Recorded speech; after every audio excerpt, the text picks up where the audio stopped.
San Diego State, Amal, as you know, I laid the 2. I think it was 2 earlier in the week. You could find it at a couple of shops. It's mostly 2.5s right now. And as I mentioned, there's 3s. I haven't come off my prediction here, FAU and San Diego State. I've got so many Final Four nuggets that I'm going to lay out throughout the show.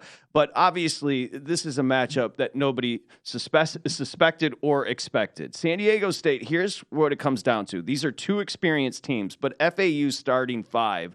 They're mostly sophomores, a freshman.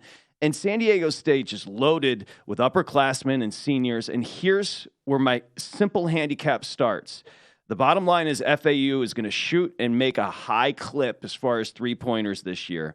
And San Diego State's going to run you off the line.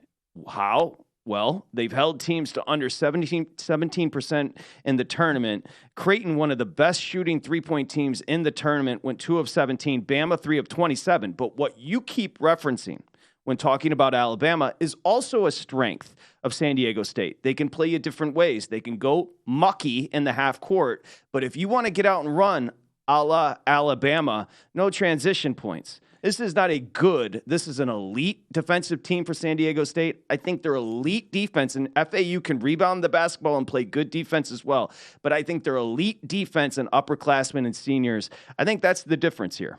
You're absolutely right. You know, you brought up the point about this team defensively. I want to give you a couple of stats. You referenced the postseason stats in the NCAA tournament. How about San Diego State, though, Patrick, holding teams to a ridiculous 27.9 from the three-point line this year during the regular season, 40.8 from the field.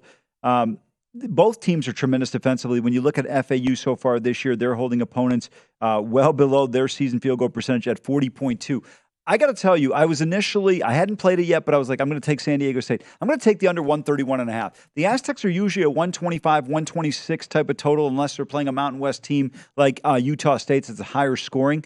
I just think this is too high of a scoring game or prediction on a game that I think is going to be a lot tighter when you get into this situation. Nerves are going to be a factor. The backdrop of shooting. We already know San Diego State is not exactly out there with 5 Steph Currys. You know, outside of Matt Bradley, who only played 20 minutes in that Elite 8 game.